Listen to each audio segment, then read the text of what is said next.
La sorpresa, la sorpresa interesante de esto fue el hecho de que cuando evaluamos a las células cocultivadas con pictobina, no había una migración significativa.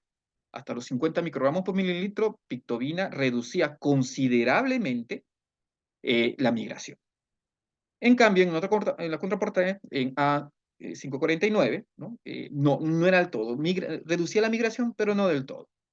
Entonces, yo en ese momento conocía la línea MDA, MB231, que es la línea tumoral de cáncer de mama triple negativo, y que, bueno, empecé a indagar más de ello, porque Félix lo único que me dijo es, vamos a probar.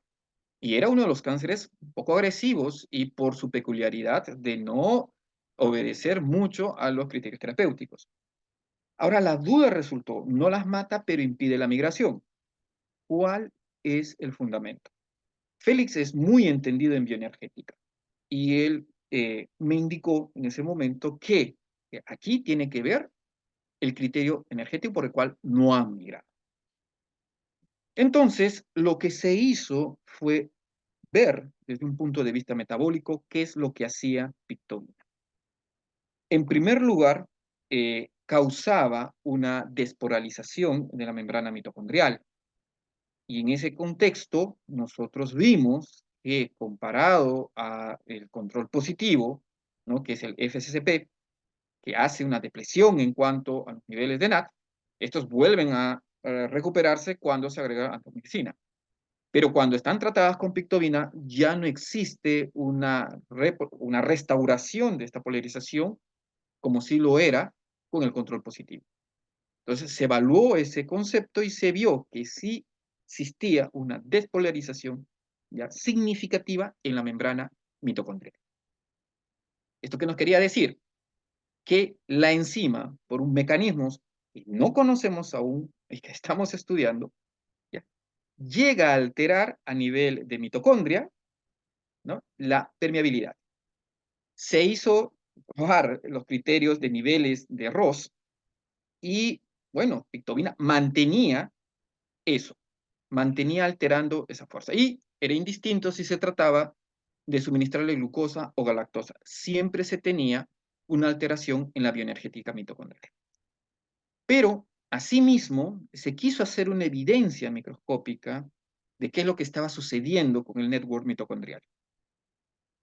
Acá arriba ustedes ven cómo se forma un network mitocondrial. El equipo que nos produce es un microscopio con 3 oculares direccionados por láser y que permite prácticamente hacer flotar a las células y poder visualizar. Lo que ustedes ven aquí es el network mitocondrial en una célula tumoral. Y esto es importante porque para generar energía, las mitocondrias se comportan como una pila o un conjunto de pilas para un aparato muy grande. Por lo tanto, se necesita una gran cantidad de pilas y generar la energía, esa fuerza energética. Y esa fuerza energética solo se logra si se forma este network. Sin embargo, cuando se coloca el antagonista, o mejor dicho, para el experimento, el control positivo, ese network se destruía. Y lo mismo hace pictobina, con la diferencia de que cuando se colocaba el restaurador, el network mitocondrial se reconstituía, pero en el caso de pictobina no era así. Por lo tanto, lo que estaba sucediendo es que pictobina alteraba la morfología mitocondrial y al destruir el network mitocondrial, lo que nosotros teníamos era que la célula más se iba a dedicar a hacer fermentación para obtener energía que a hacer respiración celular para generar la energía suficiente y moverse. Eso fue el primer trabajo que se realizó y a raíz de eso, en ese momento Félix se encontraba ya haciendo una revisión muy importante en cuanto a los efectos de las toxinas ofídicas en los hallmarks del cáncer. Y logra incluir a las enzimas similares a trombina, poniendo como ejemplo a pictobina, como un factor que involucra la alteración en la regulación de la bioenergética celular. Bien, pero algo que me comentó ahí es que existía una redundancia en cuanto a los efectos que podían causar unas proteínas más pequeñas. Estas proteínas más pequeñas son unas fosfolipasas básicas que en el veneno tienen la función de alterar los paquetes musculares, de ahí el nombre de miotoxinas. Él me comentó si era, o me consultó si era posible evaluar también fosfolipasas. Es así que se llegó a realizar nuevamente, bueno, nos juntamos otra vez, él vino acá a Perú, nosotros nos encontrábamos ya purificando una miotoxina que era la tesis de Alex Proleón, ahora magíster. ¿Y qué hacen las miotoxinas? Las miotoxinas hacen un trabajo bien fino, y es el hecho de que estas destruyen las membranas de los paquetes musculares, y por esa destrucción que nosotros podemos evidenciar ahí, se impide la correcta contracción muscular y se inicia el proceso de degradación del tejido muscular. Ese es el proceso de envenenamiento. Cuando, bueno, se la caracterizó, eso no lo voy a poner acá, solamente voy a hablarles de los efectos con respecto a la línea celular de cáncer de mama triple negativo. En cuanto a la migración celular, también tenía ese efecto, pero un poco más potente que las serinoproteasas, porque mientras que las serinos los hacían a 50 microgramos por mililitro, las fosfolipasas lo hacían a 40 microgramos, ¿sí? Y teníamos una reducción bastante considerable. Ahora bien, estas miotoxinas tenían también efectos sobre la mitocondria. Y estos efectos casi eran bien selectivos. Se probó tanto línea celular de cáncer de mama triple negativo como cáncer de pulmón. Y en ambos casos, ya que se probaron, se miró ya una, digamos, aparente selectividad que tienen las enzimas por los tipos de cáncer. Y era de esperarse porque los receptores no son los mismos. Y ahí es donde vimos esas diferencias que nosotros estábamos encontrando, ¿no? Era porque existía una interacción ahí a nivel de membrana, por lo cual sí se afectaba a lo que eran las células de cáncer de mama triple negativo y no a las de pulmón. Entonces ahí la miotoxina afectaba de manera considerable a nivel del RUX. Luego se empezó a hacer también los niveles de NAT y se encontraba el mismo parámetro. Existía la disminución de las tasas de consumo de oxígeno. Es decir, era un efecto muy similar a lo que era pictobina, pero un camino diferente.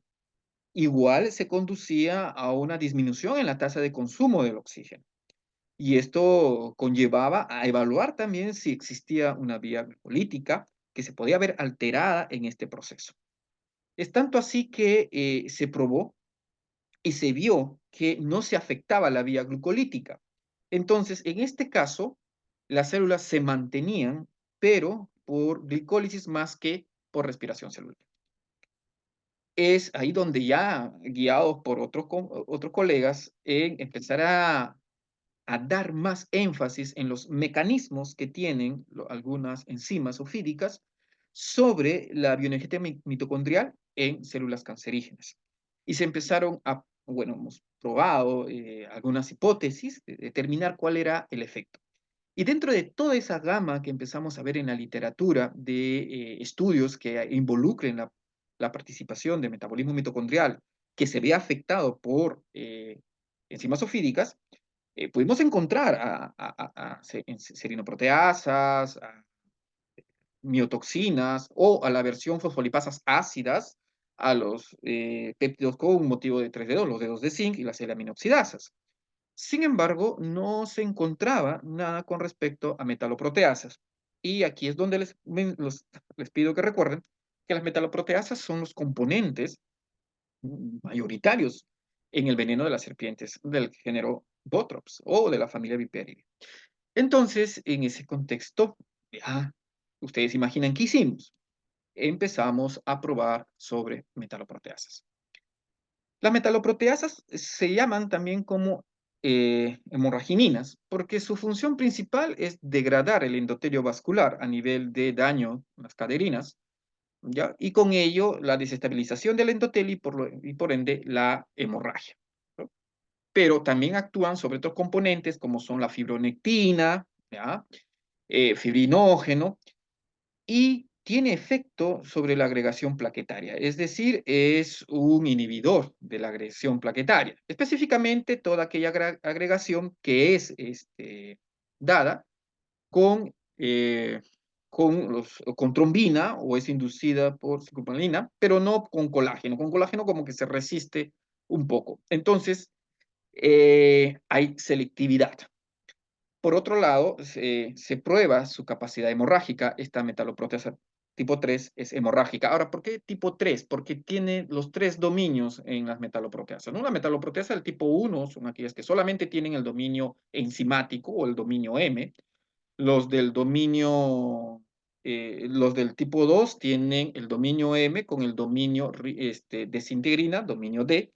Y los del 3 ya tienen el dominio M, el dominio D y el dominio C, que es rico en cisteínas. Entonces son proteínas relativamente grandes.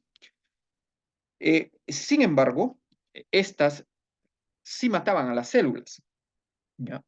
Lo que era un poquito desalentador porque pensábamos que tenía un mecanismo similar, pero obviamente aquí recurriendo a los conocimientos básicos de las metaloproteasas, esta muerte era inducida por la potencia que tiene la enzima. Así que decidimos bajar un poco la enzima, la concentración, y seguían matando a las de línea de cáncer de mama triple negativo. Pero se probó en líneas de CACO2, ya, que es línea tumoral, asociada a cáncer colorectal, y no las mataba mucho, pero sí inducía un cambio en la morfología de la célula, como ustedes están apreciando ahí. Y era interesante, ¿no? Porque, bueno, no te mata, pero está induciendo un cambio en esa morfología. Esos son los resultados que estábamos teniendo. Sin embargo, queríamos saber qué más hacía sobre la línea de cáncer de mama triple negativo. Y aquí se hizo el estudio de viabilidad, como les digo, matan a las MDA, pero no a las CACO2, ¿no? A la versión RMS21, que es la versión normal, también las mata. Entonces, si uno ve el asunto, creo que no había una selectividad, ¿no? Entonces, esto obliga a trabajar en concentraciones menores, porque no queremos trabajar con una concentración que te mata a células normales. Bien, entonces, en ese contexto, ¿no? Lo que se probó era ir comparando el efecto de la línea de cáncer de mama y de cáncer de colorectal. En este caso, los efectos seguían siendo selectivos, en donde más sensible a la metaloproteasa eran la línea celular de cáncer de mama triple negativo, ¿ok? Disminuyendo, por ejemplo, la tasa de consumo de oxígeno, por un lado. Por otro lado, también inducía cambios en la glucólisis, y esto por ensayos que medían la velocidad de acidificación extracelular. Es decir, la metaloproteasa estaba actuando ya diferente, porque esta sí se metía con la glicólisis, lo que no hacían las fosfolipasas, no hacían las serinoproteasas. Y que también el efecto era bastante selectivo, y esto nos impulsaba a determinar cuáles eran esos receptores por el cual hacían uso tanto la serinoproteasa y la metalo, y también por el cual hacen digamos, la fosfolipasa, y por el cual también hacen las metaloproteasas. Y en ese sentido, se empezó a evaluar qué pasaba con la bioenergética. Aquí ya hicimos trabajos mucho más detallados con respecto a la bioenergética. Aquí empezamos a probar lo que eran los niveles de ATP. Disminuye los niveles de ATP en cáncer de mama. CACO2 se resistía, ¿no? En cuanto a los niveles de NAT, ¿no? También se ven alterados con respecto a cáncer de mama. Y era redundante los resultados que íbamos teniendo con respecto a los efectos ya de tres grupos de enzimas ofídicas sobre la bioenergética, ¿no? Y finalmente, Félix había obtenido un fármaco mimético de BH3. Ustedes saben que este es un componente proapoptótico, y lo quisimos usar como un control. Y grande fue nuestra sorpresa que el cocultivo de los componentes como la metaloproteasa 3, que la denominamos así, pitolisina 3, junto con el fármaco mimético BH3, hacía pues que las células sean más sensibles al fármaco. O sea, había una combinación muy simpática que ahora estamos estudiando. Entonces, ¿en qué nos estamos quedando? Nos estamos quedando en realizar experimentos. En realidad estamos haciendo los experimentos con respecto a cómo es el mecanismo de internalización de estas proteínas. si están o no guiados por nucleolina para el caso de las fosfolipasas. Hemos utilizado tecnología de RNA antisentido para poder ir evaluando este tipo de trabajos, ¿no? Y hemos tenido la tentativa de poder publicarlos en revistas de un impacto bastante mayor, pero hemos recibido un feedback bastante fuerte en donde se nos pide probar con más líneas para tener la seguridad cuál es el criterio de internalización de estos tipos de enzimas. Entonces, como comentarios finales, ya para no cansarlos más, sé que luego viene la presentación de Candy. eh, bueno, en realidad ya existe a nivel mundial una considerable evidencia de la capacidad del potencial anticancerígeno que tienen las proteínas en los venenos ofídicos, ¿no? Y que en Perú estamos iniciando este tipo de proceso y estamos evidenciando unos mecanismos singulares, ¿no? Entonces, ¿esto qué sugiere? Sugiere empezar a dilucidar estos mecanismos singulares que nos permitan determinar a nosotros cómo es que se está actuando. Entonces, eso es lo que apuntamos. Ya hemos tenido bastante apoyo en cuanto a la parte de financiamiento por parte de la universidad y también hemos mantenido una racha buena con respecto al financiamiento por parte de entidades como Prociencia, que nos ha permitido ya adquirir equipamiento que nos permita ver a nivel de expresión de genes, qué sucede a nivel de expresión de genes. La literatura menciona que existe una considerable alteración en cuanto a la expresión de genes. Por ello ya adquirimos los termocicladores en tiempo real y recientemente por un proyecto estamos adquiriendo un sintetizador de péptidos y con eso ya nos va a permitir poder desarmar a las proteínas, ¿no? E ir probando regiones por regiones. Claro, para no comernos un trabajo muy grande, lo que vamos a hacer es los trabajos bioinformáticos que postulen qué regiones estarían involucradas. Entonces, esto nos ayudaría muchísimo a entender mejor el proceso bioenergético en las células de cáncer de mama triple negativo y a su vez entender cómo es que funcionan estas enzimas, ¿no? No con el objetivo de encontrar una cura, y eso siempre quiero dejarlo en énfasis.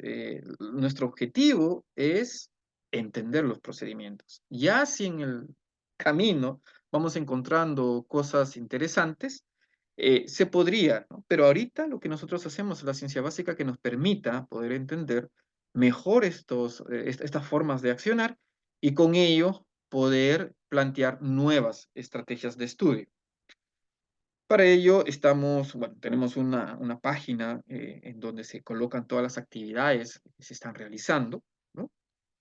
Y bueno, quiero agradecer, aparte de Dr. Carlos de la UFMG y a Félix de Minas Gerais, al equipo que se mueve ahí en San Marcos y que está dedicado a realizar las actividades dentro de la toxinología peruana, que por el momento somos como una islita o un oasis en todo lo que es los estudios en nivel de Perú.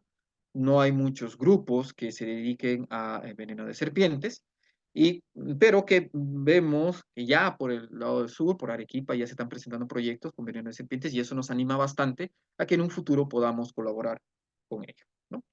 Entonces, yo quisiera agradecer principalmente al contrato 079 que nos ha permitido dar todo esto. Hemos sacado, pero hasta el IGB para poder tener toda la logística que nos permita estudiar esto. Pues bien, entonces eso sería todo de mi parte. No sé si es que por ahí hay alguna interrogante o consulta que se podría realizar. Dan, muchísimas gracias por tu presentación.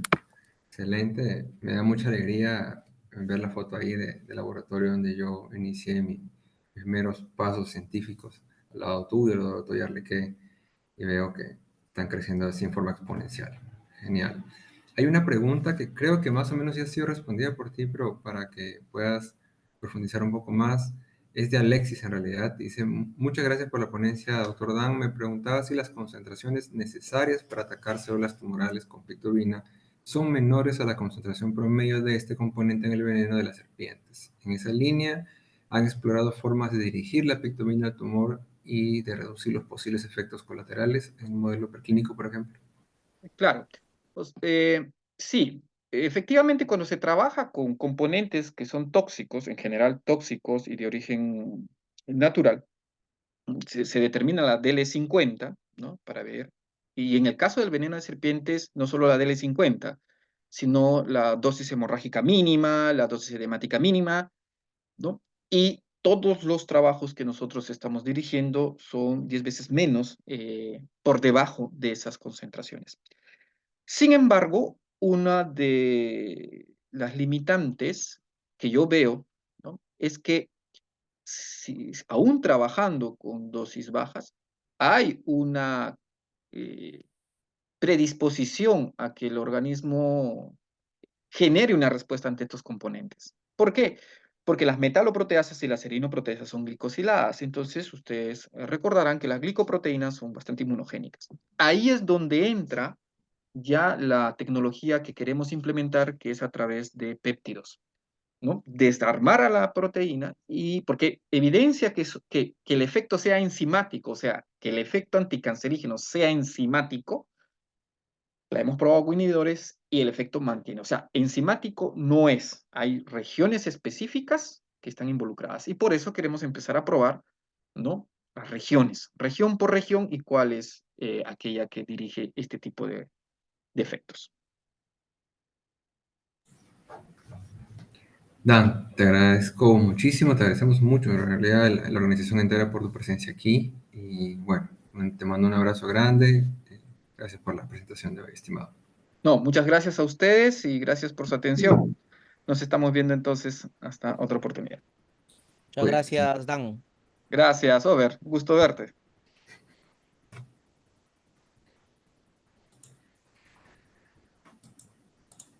Bien, entonces llegamos a la parte final del día de hoy del evento y tengo el agrado de presentar a la doctora Candy Bellido. La doctora Candy Bellido es bióloga genetista y biotecnóloga egresada de la Universidad Nacional Mayor de San Marcos. Ella tiene experiencia en biología molecular y genética. Hizo su doctorado en la Universidad de Sao Paulo. Actualmente está enfocada en estudios de enfermedades metabólicas y endocrinas en pacientes pediátricos, principalmente pacientes con hiperplasia suprarrenal congénita, tumores adrenocorticales. Tiene experiencia en estudios a nivel genético molecular, celular, procurando mutaciones nuevas, vías de señalización, nuevos marcadores de pronóstico y blancos terapéuticos. Doctora Candy, ¿está ahí?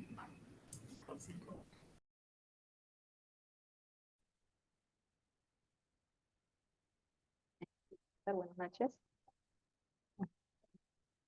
Voy a compartir mi pantalla. Perfecto.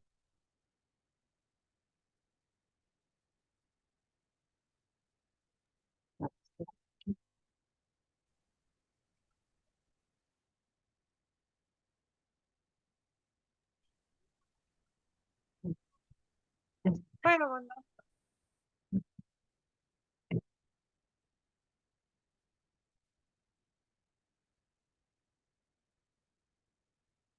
Ok, buenas noches. Buenas noches al grupo IMUCA por invitarme a este evento. Voy a hablar hoy día sobre las bases moleculares de los tumores adrenocorticales y un poco del trabajo de doctorado que realicé en esos tumores. Los tumores adrenocorticales son neoplasias consideradas raras.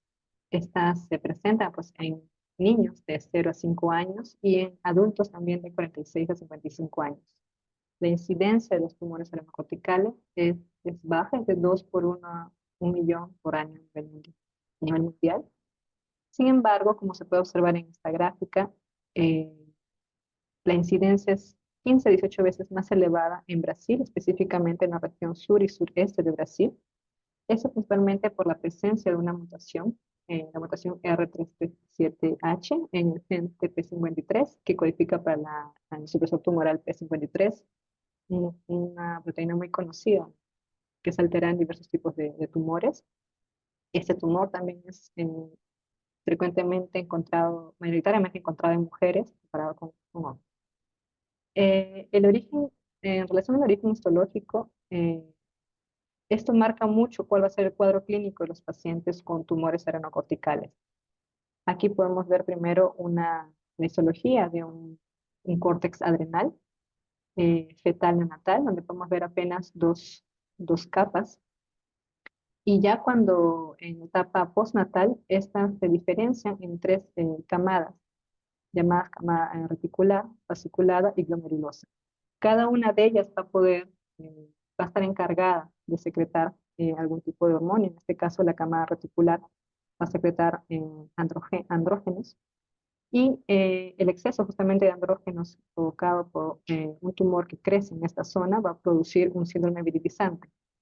Ya si el tumor crece en la zona fasciculada, va a producir lo que es conocido como el síndrome de Cushing por un exceso de cortisol, y los tumores que crecen en la zona glomerulosa van a producir un cuadro clínico de hipertensión arterial por el exceso de aldosterona.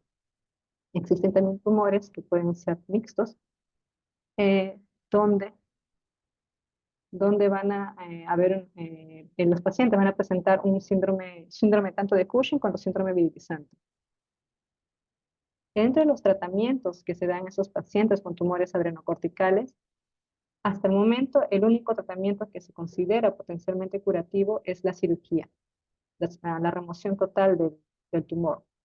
Sin embargo, este es efectivo solo en los primeros estadios de la enfermedad. Existen 4 estadios. Los 2 primeros son eh, considerados tumores o grandes o pequeños, pero localizados. El tercer estadio, cuando el tumor ya comienza a lentamente diseminarse, principalmente en la parte de linfonodos. Y ya el cuarto estadio es cuando el tumor se disemina ya más considerablemente, produciendo metástasis. Otro de los tratamientos bastante usados para este tipo de tumores, es el mitotano, que es un adrenotóxico que ataca principalmente o actúa principalmente en el proceso de citogénesis. Y también se usa un esquema quimioterapéutico, mezclando estos 3 quimioterapéuticos indicados aquí. Sin embargo, tanto ese esquema usando mitotano como la quimioterapia tiene una baja eficacia. Aquí en esta gráfica se puede observar que en pacientes adultos con enfermedad avanzada o recidiva, la, la sobrevida total de esos pacientes es un poco mayor que el esquema más antiguo. Sin embargo, aún la sobrevida es muy baja, aproximadamente un 20% a menos. Eso es en pacientes adultos. En el caso de pacientes pediátricos, se tiene un esquema muy similar, en el cual el esquema va a depender del estadio tumoral en cual se encuentra el estadio tumoral. En este caso, en los pacientes que tienen tumores en estadio 1, se va a dar solamente apenas la cirugía total, y como se puede observar en estas 2 curvas de sobrevida, la sobrevida total en esos pacientes es casi el 100%. Ya en los pacientes que están en estadio 2, se va a dar tanto la cirugía total como también la remoción de los linfonodos. En este caso, nosotros podemos observar que la sobrevida baja considerablemente a un 50% la sobrevida libre de evento, y la sobrevida total a un 80-85%. Ya los que están en el estadio 3, se aplica también cirugía, se aplica remoción de linfonodos, y también se aplica el esquema mitotano con quimioterapia. Ahí observamos que la sobrevida aumenta considerablemente, muy similar a los pacientes de estadio 1, y ya los pacientes que se encuentran en estadio 4, la sobrevida sí es muy baja, como ya habíamos observado también en pacientes adultos. Ahora, a pesar de que los pacientes que se encuentran en estadio 3 responden muy bien a este esquema de remoción del tumor total y de remoción de linfonodos, y adicionando también la quimioterapia, lo cual podría decir, wow, o sea, hay que seguir con este esquema. Un tercio de estos pacientes para con el tratamiento, porque los efectos colaterales son muy tóxicos. Existe mucha toxicidad entre la combinación de mitotano con cisplastina. Por esa razón, aún se requiere mucho algún otro tipo de terapia más específica y menos tóxica, menos agresiva para estos pacientes. Se conoce ya bastante en relación a etiopatogénesis molecular de los tumores adrenocorticales. Se sabe que una de las principales alteraciones en una de las proteínas muy conocidas es alteraciones en el gen TP53, que codifica justamente para la proteína P53, que como había mencionado es muy frecuente en Brasil, justamente la mutación R337H. Aproximadamente 89 de los pacientes pediátricos presentan esta mutación en esta región. Sin embargo, esta mutación no está relacionada con una menor sobrevida en estos pacientes, más sí en pacientes adultos. Aquí estamos hablando de pacientes pediátricos. Otra de las vías muy importantes en esos tumores adrenocorticales es la vía WNT, beta-catenina. Esta vía, cuando se encuentra activa, es una vía muy importante cuando se encuentra activa, cuando este ligando se une a los receptores CRISPR, activa este complejo de degradación de beta-catenina queda inactivo, se podría decir, y esta beta-catenina es translocada al núcleo. Una vez translocada en el núcleo, ella va a conseguir interactuar con su factor de transcripción TSF y así inducir la expresión de sus genes salvo. Ya cuando esta vía no está activa, el complejo de degradación consigue fosforilar a la beta-catenina y así se degrada, inhibiendo así la expresión de sus genes salvo. Ahora, en estos tumores adrenocorticales, mutaciones en este gen CTNNB1 que codifica para la beta-catenina son frecuentes en tumores adultos, aproximadamente un 31% de esos pacientes tienen estas mutaciones, y son más raros en pacientes pediátricos, con apenas 6% de pacientes con esa mutación. A pesar de eso, la beta-catenina probablemente se encuentra activa en tumores de pacientes pediátricos. Eso quiere decir que tal vez no sean por mutaciones en el gen que codifica para la beta-catenina, sino por otra parte de la vía que se encuentra activa. Así como podemos observar aquí, esta es una histología o una histoquímica donde está marcada justamente la beta-catenina. Podemos ver que la marcación es tanto citoplasmática cuanto nuclear, comparada con una adrenal adyacente normal. Y específicamente, estas mutaciones se dan justamente en el exón 3, porque en el exón 3 es donde se encuentran los puntos de fosforilación que son reconocidos por el complejo de degradación, y cual inhibiría, ¿no?, en este caso la beta-catenina. Entonces, los tumores que presentan mutaciones en este exón se vuelven beta-cateninas constitutivamente activas. Estos pacientes pediátricos que muestran mutaciones en beta-catenina sí tienen una reducción considerable de la sobrevida total. Varias vías ya, como mencioné, han sido envueltas en la patogénesis molecular de los tumores adrenocorticales. Un oncogen que hace un poco tiempo fue reconocido como importante en varios tipos de tumores, es el YAP1, que pertenece a la vía HIPO. Esta vía HIPO está encargada de regular el tamaño y la regeneración residual mediante la regulación de procesos y proliferación celular y apoptosis en diversos tipos celulares. Aquí podemos observar que cuando esta vía HIPO se encuentra activa por diferentes factores, principalmente por incremento de las interacciones célula-célula, va a activar una cascada de quinasas, induciendo fosforilaciones seriadas, en este caso el ST1, y dos fosforilan el DAX1 y 2, y estos van a ser encargados de fosforilar el YAP y a su cofactor TAS. Y estos, cuando están fosforilados, van a ser secuestrados en el citoplasma y posteriormente también degradados. Ahora, cuando esta vía HIPO es inactiva, no va a haber esos procesos de fosforilación y el YAP va a ser siendo traslocado al núcleo, y va a poder interactuar ya con su factor de transcripción TEAD, como la familia TEAD, o algunos otros factores de transcripción, induciendo así la expresión de sus genes salvo, principalmente relacionados con procesos de proliferación celular, transformación, entre otros. En el 2012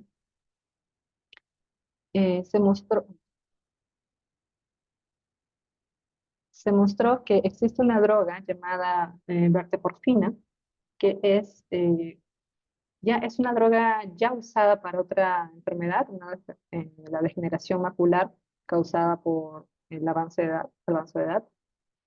Y se probó que esta droga es capaz de inhibir la interacción física entre YAP y el factor de transcripción TER, induciendo así la inhibición de expresión de sus genes alfa, lo cual ha sido también ya estudiada en algunos tipos tumorales, en algunas linajes tumorales como el patoblastoma, endometrio, entre otros, dando buenos resultados inhibiendo justamente la expresión del YAP. En ese sentido, en su laboratorio, en un primer trabajo, se quiso observar cómo era la expresión del YAP1 en los tumores adrenocorticales pediátricos. Para eso se hicieron análisis de histoquímica en diversos tipos de tejidos. Y primero aquí observamos que en una adrenal fetal normal, nosotros marcamos el YAP1 y observamos que la marcación se encuentra tanto a nivel citoplasmática cuanto nuclear.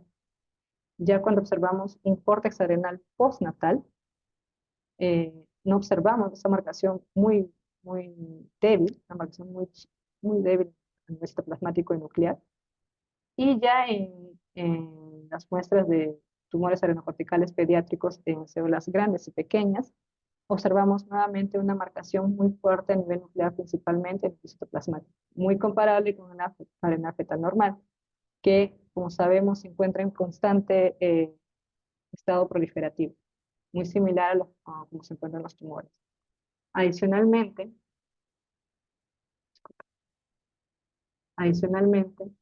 se evaluó la relación de la alta expresión del YAP1 con algunos eventos, con los peores eventos, ¿no? En este caso con metástasis y recurrencia, se observó que existe una mayor frecuencia, la mayor expresión del YAP1 estaba relacionada justamente con un incremento de metástasis y pacientes y recurrencia del tumor. También la alta expresión del YAP1 estuvo relacionado con un mayor número de muertes en esos pacientes y una menor sobrevida. Adicionalmente, en un pequeño ensayo in vitro, usando células H295, aquí, que son células de carcinoma adrenocortical humano, se observó que el silenciamiento del YAP1 disminuyó la viabilidad celular. Ahora, en el 2017, un grupo canadiense quiso evaluar cuál era el efecto que tendría YAP1 en el desarrollo normal de una adrenal, ya en un proceso más fisiológico. En este caso, ellos hicieron un modelo de ratones en el cual delecionaron el YAP y el TAS, ambos son cofactores de la vía hipo, específicamente en células esteroidogénicas, usando el sistema CRELOX. En este caso aquí podemos observar primero las células control, tejido control, y aquí ya podemos observar que en células heterogénicas, donde fue lesionado el TAS, nos observaron diferencias, casi muy similar a los controles.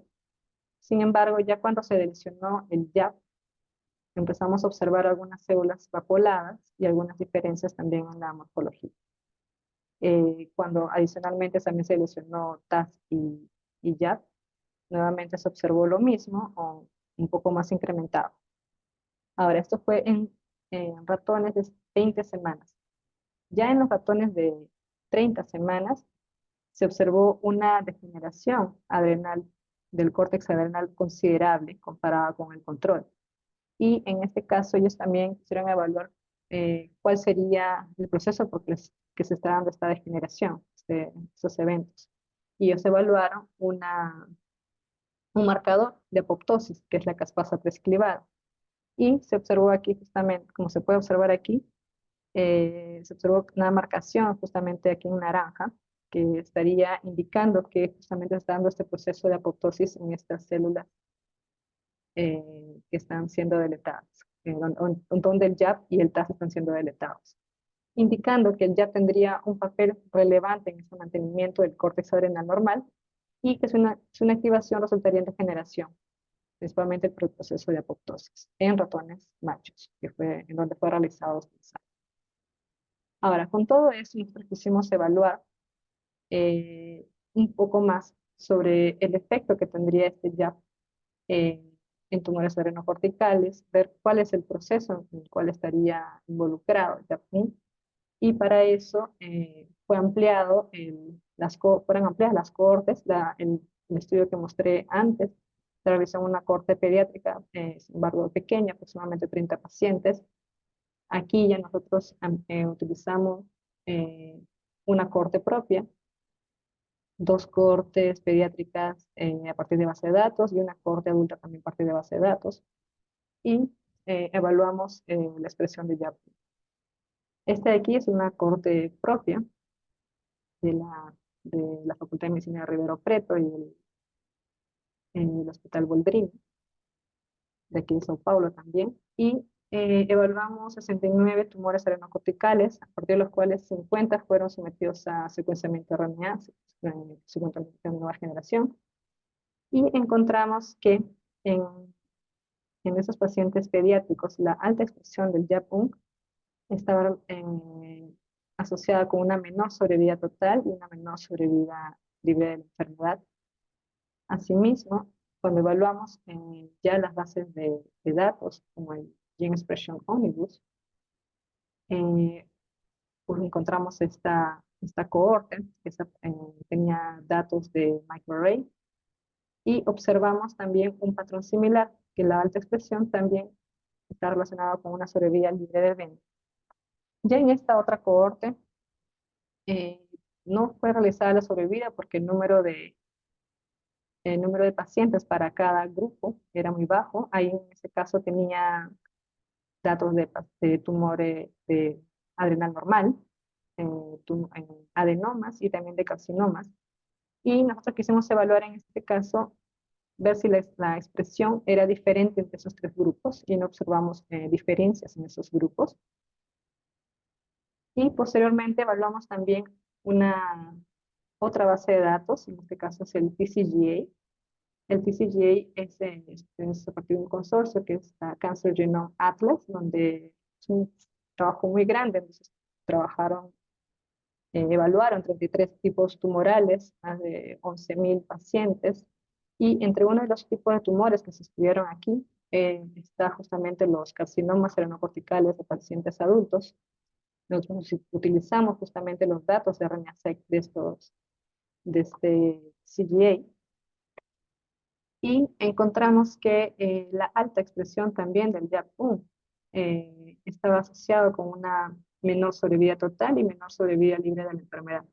Lo que estaba relacionado con los resultados que mostramos con los pacientes pediátricos en las otras cohortes.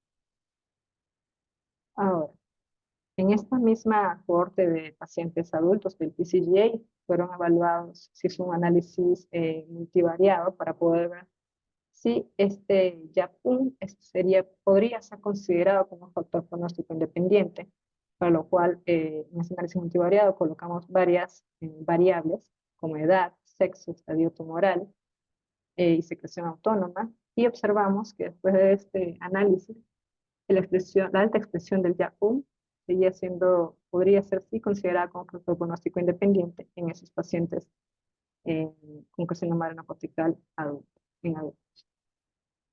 Ahora, después que vimos que existe una relación entre la alta expresión del YAP1 con una menor sobrevida, tanto en pacientes adultos cuanto en pacientes pediátricos de diferentes cohortes, quisimos ver qué vías estarían tal vez relacionadas con este proceso. Y encontramos varias vías que estaban siendo enriquecidas. Para eso usamos el Set Enrichment Analysis, y observamos algunas vías relacionadas con procesos tumorigénicos. Por ejemplo, estas de aquí marcadas en rojo, que son vías relacionadas con ciclos, activación del ciclo celular o activación de la replicación. También observamos un enriquecimiento de la formación del complejo de transactivación entre beta-catenina y el TCF que como indiqué, la beta-catenina también es una vía muy importante en este tipo de tumores, que justamente su activación induce expresión de varios genes relacionados con proliferación y otros procesos tumorigénicos. Adicionalmente, encontramos, y muy interesantemente, encontramos incremento en enriquecimiento de vías relacionadas con transición epitelio-mesénquima y también con invasión celular. Eso fue encontrado en las 3 cohortes, como puedes observar aquí en esa gráfica. Quisimos evaluar también cuáles serían, si esos eventos estarían relacionados tal vez con mutaciones en el YAP1 o en alguna otra parte de la vía. Esta alta expresión del YAP1 se debería mutaciones del YAP1 o en alguna otra parte de la vía. No encontramos ninguna mutación en YAP1. Encontramos apenas mutaciones en la parte más upstream de la vía, específicamente los que estarían activando propiamente la vía. Y interesantemente también encontramos que en aquellos tumores que tenían alta expresión del YAP1, encontramos una también alta número de esos tumores tenían mutaciones en el CTNNB1, que es el gen que codifica para la beta-catenina.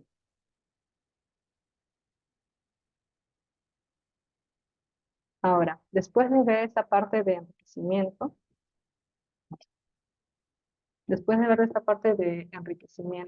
de vías y ver que estaría, varias vías, disculpa, estarían relacionadas con, con la alta expresión del YAP1, podrían estar explicando tal vez el efecto que tendría YAP1 en la sobrevida. Nosotros quisimos evaluar ya a nivel in vitro usando linajes celulares. En este caso usamos linaje celular H295R, que como indiqué es un linaje de células de carcinoma adrenocortical adulto. Y hicimos un primer ensayo de viabilidad celular, diferentes tiempos y dosis, y encontramos que justamente evaluando la verteporfina, que como indiqué es un inhibidor de la interacción física entre el YAP1 y el TEAD, que es su factor de transcripción, encontramos una reducción de la viabilidad celular en una forma dosis dependiente y determinamos un IC50, que es un valor medio de la inhibición, que va a ser usado en los siguientes ensayos, aproximadamente de 10 micromolar. Ahora, cuando nosotros evaluamos también la viabilidad celular, tanto en el linaje H295R, cuanto en GILA, que es un linaje celular de cáncer de cervix, y en el linaje celular en Y1, que es un linaje de carcinoma adrenocortical de ratones, nosotros no observamos disminución en la viabilidad celular comparado con el H295R. Para resaltar aquí que solo el H295R tiene mutación justamente en el gen de la beta-catenina, específicamente en el exon 3, lo que hace que esta célula tenga una beta-catenina constitutivamente activa, mientras que las otras dos no presentan ninguna alteración en beta-catenina. Ahora, nosotros quisimos evaluar también si después del tratamiento con verteporfina, con esta droga que inhibe la unión del YAP1 con su factor de transcripción en estas células H295R, cuál era el efecto que tendría en la vía, propiamente, la vía I, la vía que pertenece. Entonces, nosotros primero observamos que el tratamiento con esta droga no causa ningún efecto en la expresión génica propiamente del YAP1. Sin embargo, sí produce una reducción de las proteínas, como se puede observar en esta blot. Ahora, nosotros observamos sí un incremento en la expresión de esto, de LATS2, STK4, STK3, que son justamente las quinasas, el núcleo quinasa que se va a encargar de fosforilar el YAP1 y con lo cual después de eso el YAP1 quedaría secuestrado en el citoplasma. Nosotros encontramos una disminución en la expresión génica del factor de transcripción TEAD y encontramos una disminución en la expresión génica del CTGF, que es uno de los genes algo del YAP1. Aquí en estas imágenes de fluorescencia, nosotros observamos también que eh, marcando el YAP1, encontramos que en el vehículo nosotros podemos ver que solamente está marcado principalmente a nivel nuclear, el YAP1, y ya cuando estas células son tratadas con la droga, observamos una disminución considerable de la marcación del YAP1, principalmente a nivel nuclear.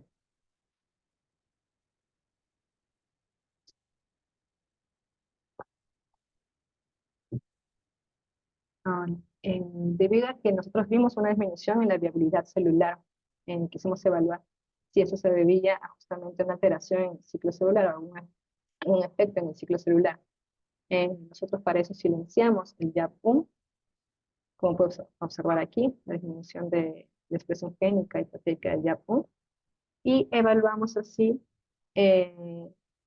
hicimos el ensayo del ciclo celular, y como se puede observar, nosotros observamos aquí un incremento de las poblaciones celulares en las fases G0, G1, comparado con las otras.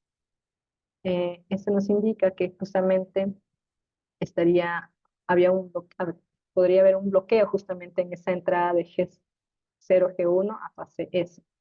Y nosotros para eso evaluamos en la expresión génica del CCND1, que es el gen que codifica para la ciclina D1, y evaluamos tanto a nivel génico cuanto a nivel proteico y observamos una disminución tanto en la expresión génica cuanto proteica desde aquí, indicando obviamente que el bloqueo sería a ese nivel, disminución de la ciclina D1, que impediría justamente tal vez el paso de G0 G1. Ahora, nosotros también evaluamos aquí cuál sería el efecto de la inhibición farmacológica del YAP1 sobre la expresión de la beta-catenina, ya que como habíamos visto existe una cierta relación, vimos que había una activación del complejo en posactivación de beta-catenina con su factor de transcripción TCF. También habíamos observado que existe un número elevado de tumores que presentan mutaciones en este gen que están asociados con la mayor expresión de YAP1.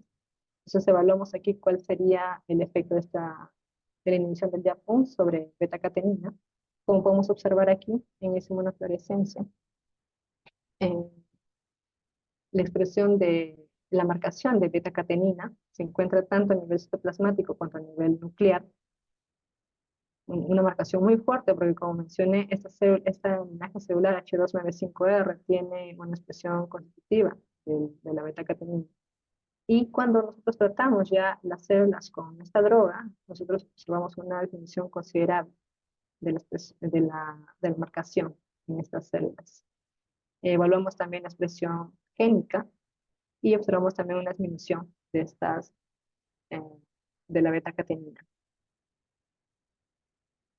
Nosotros quisimos ver, debido a que estábamos viendo ya y otros tipos de tumores, también se ve que es una relación entre beta-catenina y YAP, quisimos ver si inhibíamos el gen de la beta-catenina, que es el CTNNB1, ver qué efecto tendría sobre la vía HIPO en estas células H295R.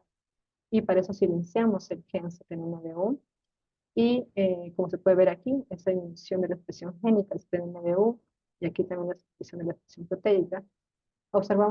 Primero observamos que no hubo diferencias en la expresión génica ni proteica de YAP1. Observamos disminución que ya era de esperarse del CCND1, que es el gen de la ciclina D1, y el MYC, que son justamente genes algo de la beta-catenina. No observamos ninguna diferencia en la expresión génica de las quinasas de la vía HIPO.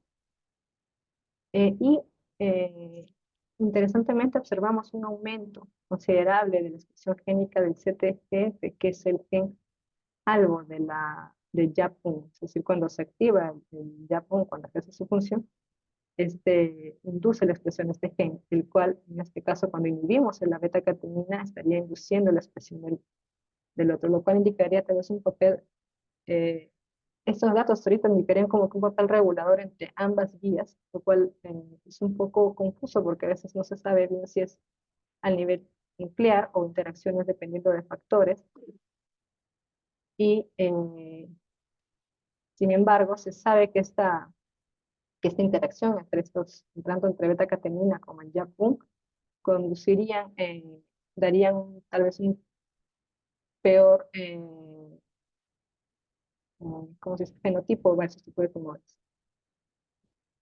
Adicionalmente, como nosotros ya habíamos mencionado en el ensayo de Gene Set Enrichment Analysis, que es el enriquecimiento de vías, nosotros observamos que entre las tantas vías que se encontraron y enriquecidas, estaban varias relacionadas con el proceso de transición epitelio-mesénquico, que como podemos observar aquí, las células epiteliales tienen ciertos marcadores, caderinas, alfa-cateninas, ipsilon-cateninas, y que cuando estas células eh, justamente pasan por una transición hacia células mesénquimas, cambian morfología y los marcadores también cambian, presentándose así otros marcadores como la N-caderina, vimentina, fibronectina y algunos factores de transcripción, SNAIL, SET y TWIST.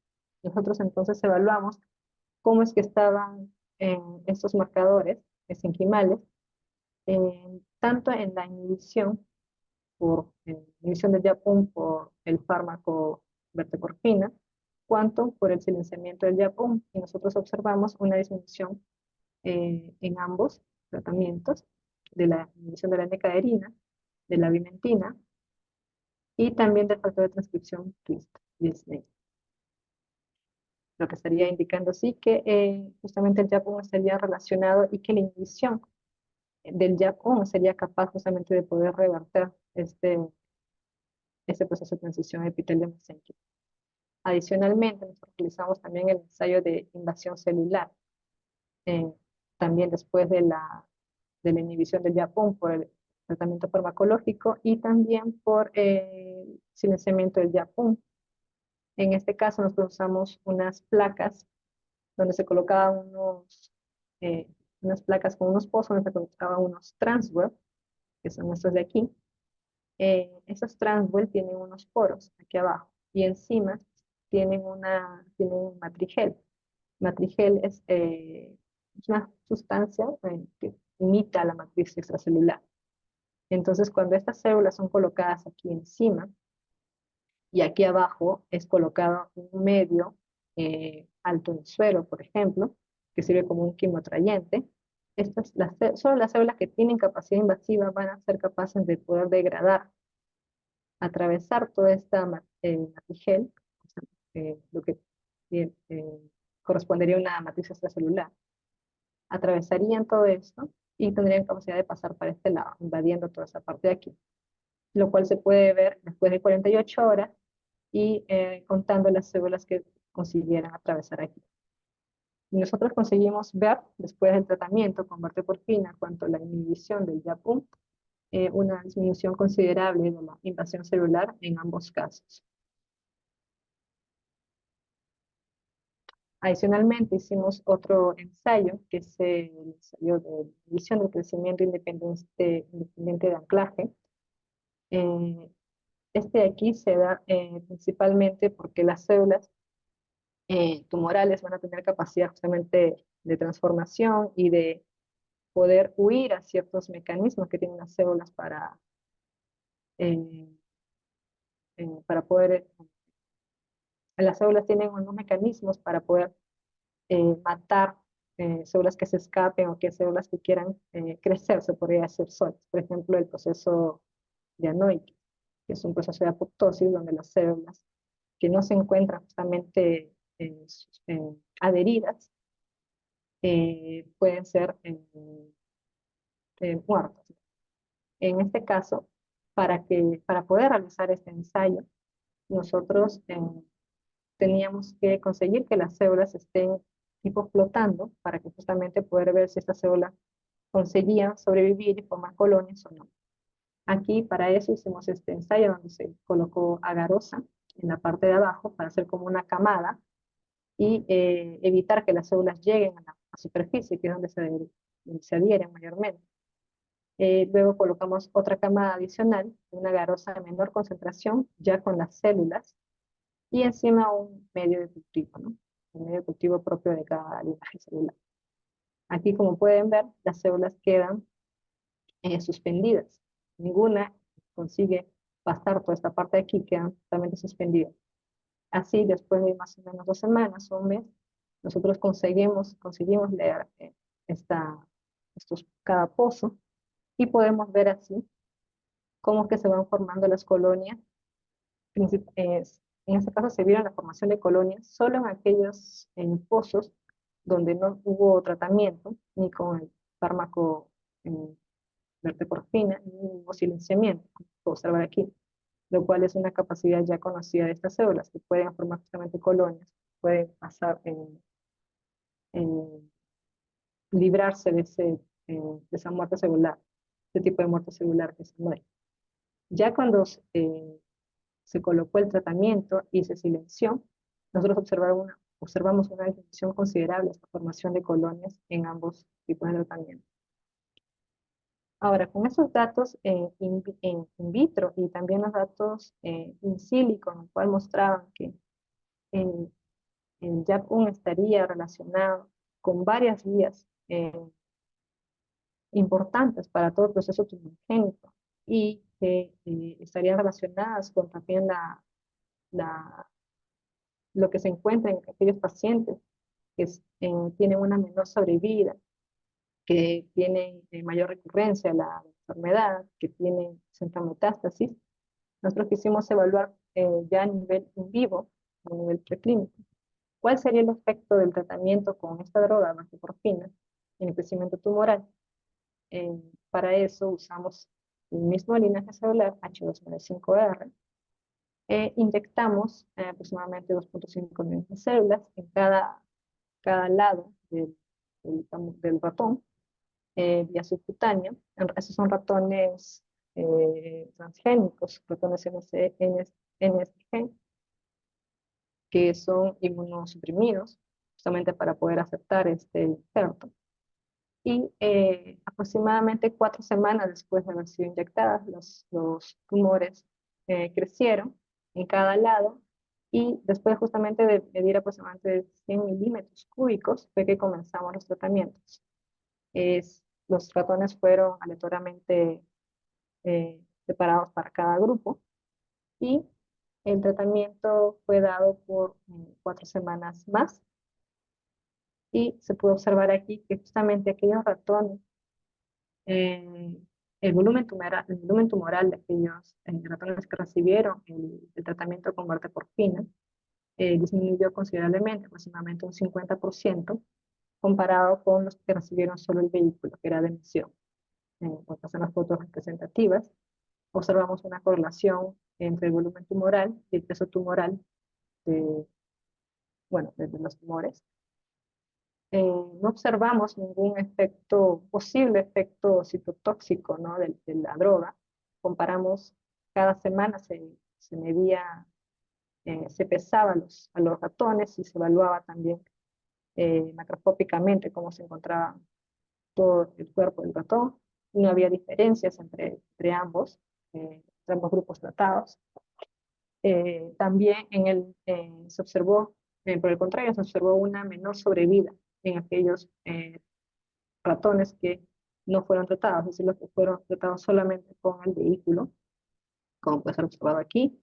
Y también nosotros evaluamos por inmunohistoquímica el marcador Ki67, que es un marcador muy conocido y usado para proliferación celular, y observamos justamente una disminución de la marcación de Ki67 en aquellos tumores que fueron tratados con verteporfina, como puedo observar aquí.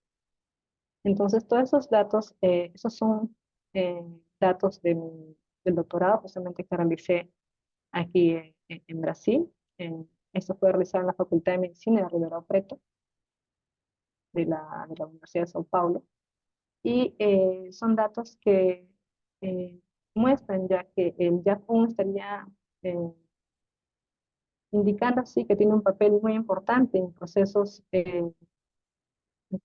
relevantes relacionados con tumorogénesis, principalmente con los tumores más agresivos, porque está relacionado con procesos como invasión, procesos como transición epitelio-mesénquima, y esta droga aparentemente estaría disminuyendo el efecto en el crecimiento tumoral en esos tipos de tumores, como visto en esos ensayos in vivo, lo cual podría darlo como un posible, ¿no? Target terapéutico.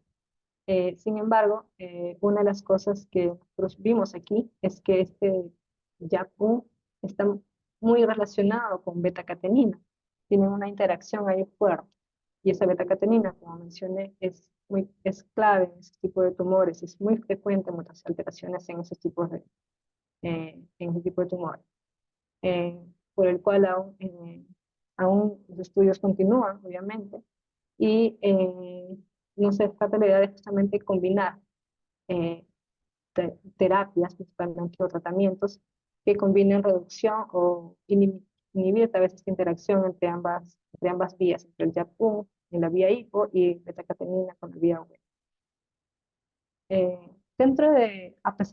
Adicionalmente, también en nuestro laboratorio estaba revisando eh, el perfil de metilación de los carcinomas adenocorticales en pacientes pediátricos y ya tiene algunos datos sobre el perfil de metilación donde consiguió separar dos grupos, en PCT1 y PCT2, como puede observarse aquí, y cuál estaba relacionado con una menor sobrevida. En este caso, el PCT1, este grupo, está relacionado con una menor sobrevida total y una menor sobrevida libre de la enfermedad. Así, todos esos resultados principalmente están mostrando que existen varios mecanismos, varias vías o varias formas que podemos tal vez abordar un tumor o una enfermedad, principalmente los diferentes tipos de cáncer. Y los esfuerzos siguen realizándose. ¿Por qué? Porque la idea es siempre actualmente la idea es siempre conseguir una terapia más dirigida, porque sabemos que el cáncer no todos los tipos, podemos hablar del cáncer tumor adenocortical, sin embargo, no todos los tipos de tumor adenocortical son iguales, cada uno puede haberse originado por diferentes alteraciones, diferentes vías. Y ni siempre un tratamiento va a ser eficaz para uno y para otra persona también va a ser lo mismo. Tiene que ser un poco más dirigido y todos esos resultados y las cosas que hemos mencionado y lo que también mencionaban nosotros palestrantes van más por ese lado. La idea actual es buscar eso, terapias más dirigidas, buscar algo terapéuticos y probar qué es lo que mejor funciona. Existen muchos de estos algos que ya anteriormente han sido indicados como muy buenos. Sin embargo, cuando van a parte ya clínica o preclínica, en estadio, no consiguen avanzar más en los estudios clínicos de fase 1, fase 2 y llegan hasta ahí. Entonces, constantemente tenemos que seguir investigando, viendo más probables vías, probables interacciones, como lo mencionaba. Tal vez lo ideal en este caso, que es lo que nosotros pensamos, es hacer una terapia más combinada, tal vez con beta-catenina, que es una de las principales, junto con el YAP1, y creemos que de esa forma tal vez pueda tener un efecto más potente, ¿no? En esos pacientes con tumores adenocorticales. Bueno, muchas gracias. Todos esos proyectos fueron financiados con una agencia FAPESP, una agencia aquí de Sao Paulo, que, bueno, aporta bastante en la investigación científica. Muchas gracias. Muchísimas gracias, Candy, por tu presentación. Excelente todos los experimentos. Realmente has realizado una gran cantidad de experimentos y lo que le das total solidez a las conclusiones que las cuales han podido llegar.